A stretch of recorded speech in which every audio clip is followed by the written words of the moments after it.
పూర్వం బ్రహ్మపుత్ర నది తీరంలో దట్టమైన అరణ్యం ఉండేది. దాంట్లో రకరకాల జంతువులు సుఖంగా జీవిస్తూ ఉండేవి. ఆ వనంలోకి ఒక పెద్ద ఏనుగు ఎక్కడి నుండో వచ్చింది. అది కదలి వస్తుంటే చిన్న కొండ నడిచి వస్తోందా అన్నట్లుండేది. దాని భారీ కాయాన్ని, శక్తిని చూచి చిన్న చిన్న జంతువులు భయముతో గజగజలాడేవి. పొడుగైన దాని దంతాలు తగిలి దాని అడుగుల కింద పడి చిన్న జంతువులు చాలా వరకు నశించాయి.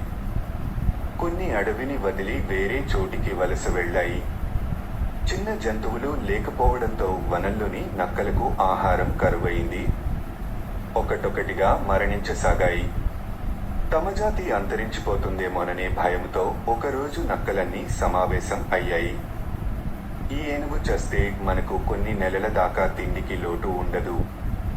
ఇది చచ్చిందని తెలిస్తే పారిపోయిన జంతువులు కూడా తిరిగి వస్తాయి. మనకు కడుపు నిండా భోజనం దొరుకుతుంది అన్నది ఒక కుంటి నక్క.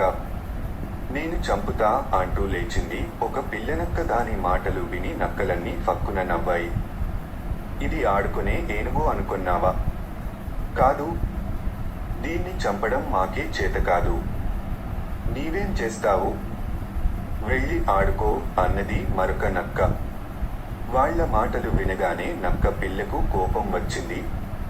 అయినా బయటపడకుండా వయసును, శరీరాన్ని చూసి మీరు తెలివితేటల్ని లెక్కించడం సరికాదు. నాకు అవకాశం ఇస్తే నా ప్రతిభ చూపిస్తా అంది నక్కపిల్ల. ఆ మాటలు విన్న ముసలి నక్క సరే చూద్దాం కానీ అన్నాయి. మరునాడు పొద్దున్నే నక్కపిల్ల గజరాజు దగ్గరకు వెళ్ళింది. సాష్టాంగ నమస్కారం చేసి మహారాజుకు జయము జయము అంటూ వినయంగా నిలుచుంది.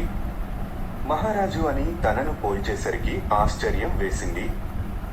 ఎవరు నువ్వు అంది బిగ్గరుగా. ప్రభు, నేను నక్క పిల్లను. అందరూ నన్ను బుద్ధిజీవి అంటారు. ముగరాజు సింహం ముసలిదై ఎక్కడో మూలన పడి ఉంటోంది. మహారాజు గుణాలన్నీ మీలో ఉన్నాయి కాబట్టి మహారాజా అని పిలిచాను.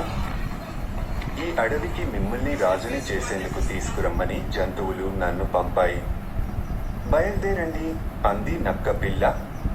ఏనుగుకు ఎక్కడలేని సంతోషం కలిగింది. ఎంత దూరం వెళ్ళాలి మనం అని గర్వంగా అడిగింది.